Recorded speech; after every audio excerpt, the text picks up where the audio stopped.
You guys will find that you have passions, and having a passion is a gift. I think we all have passions, and you don't get to choose them. They pick you, but you have to be alert to them. You have to be looking for them.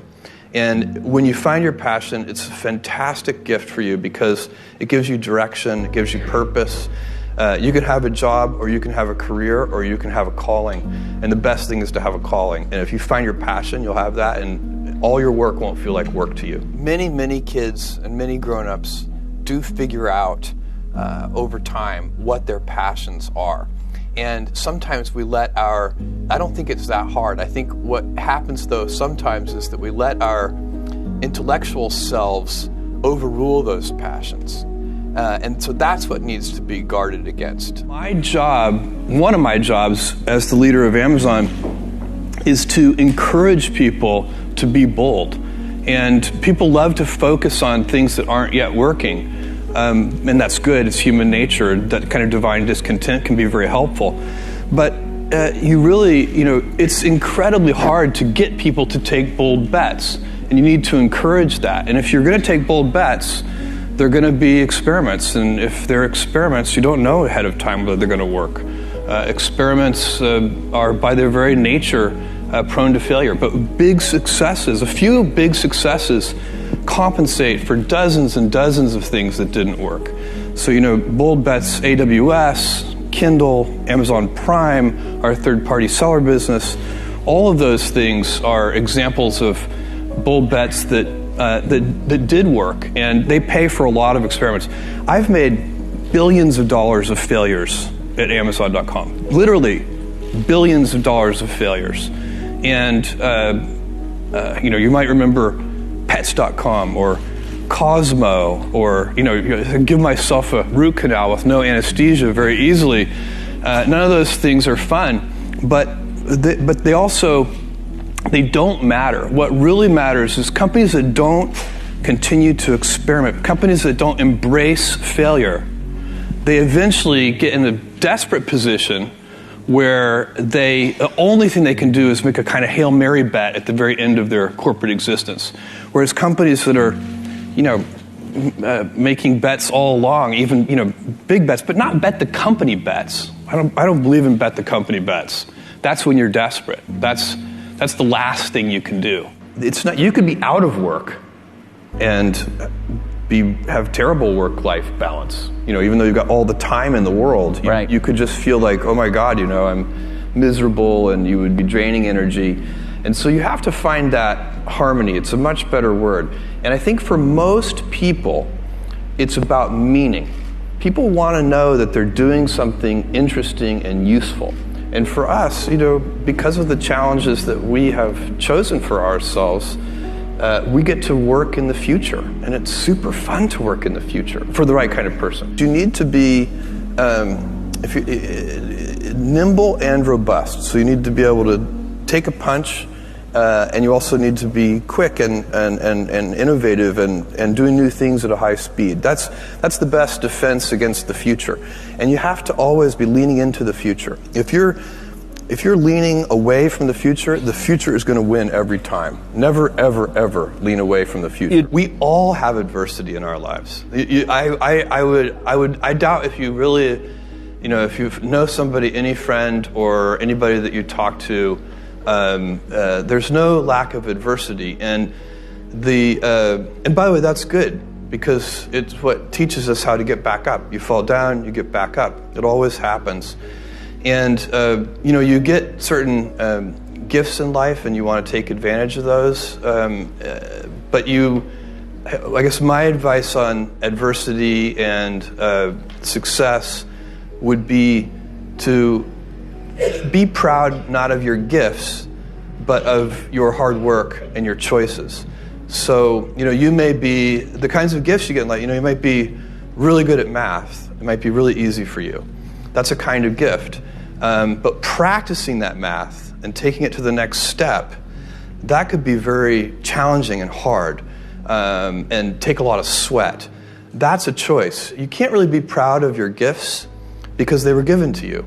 You can be grateful for them and thankful for them. But your choices you choose to work hard. You choose to do hard things. Those are choices that you can be proud of. Being an inventor requires, because the world is so complicated, you have to be a domain expert. I mean, in a way, even if you're not at the beginning, you have to learn enough so that you become a domain expert. But the danger is once you become a domain expert, you can be trapped by that knowledge. And so inventors have this paradoxical ability to have that 10,000 hours of practice and be a real domain expert and have that beginner's mind. Have that look at it freshly, even though they know so much about the domain. And that's the key to inventing. You have to have both. And I think that is intentional. I think all of us have that inside of us, and we can all do it, but you have to be intentional about it. You have to say, yeah, I am going to become an expert, and I'm going to keep my beginner's mind. You can't skip steps. You have to put one foot in front of the other. Things take time. There are no shortcuts, and but you want to do those steps with passion and ferocity. It's easy to have ideas. It's very hard to turn an idea into a successful product. There are a lot of steps in between, and it takes persistence, relentlessness. So I always tell people who think they want to be entrepreneurs, you need a combination of stubborn relentlessness and flexibility. And you have to know when to be which. And basically you need to be stubborn on your vision, because otherwise it'll be too easy to give up. But you need to be very flexible on the details, because as you go along pursuing your vision, you'll find that some of your preconceptions were wrong, and you're going to need to be able to change those things. So I think taking an idea successfully all the way to the market and turning it into a real product that people care about and that really improves people's lives is a lot of hard work. Don't try to chase what is kind of the hot passion of the day.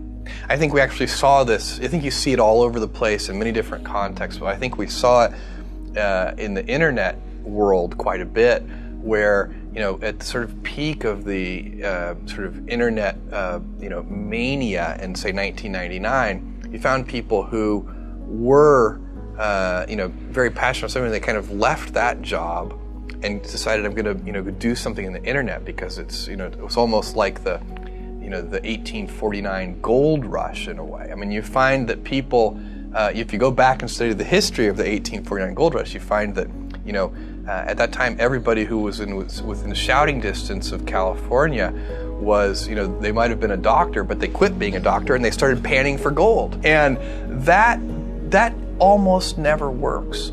And even if it does work, according to some metric, financial success or whatever it might be, I suspect it leaves you ultimately unsatisfied. So you really need to be very clear with yourself. And I think one of the best ways to do that is this notion of projecting yourself forward to age 80, looking back on your life and trying to make sure you've minimized the number of regrets you have. That works for career decisions. It works for family decisions. Do you want? I have a 14-month-old son, and it's very easy for me to, if I think about myself when I'm 80, I know I want to watch that little guy grow up.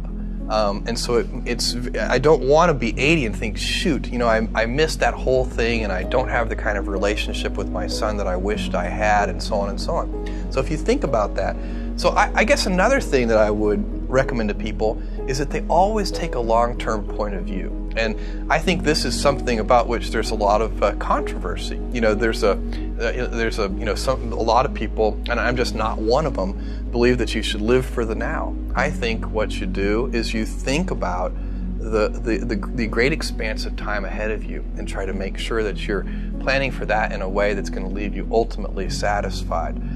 So this is the way it works for me. And I mean, everybody needs to find that for themselves. So I think there are a lot of paths to satisfaction, and you need to find one that works for you.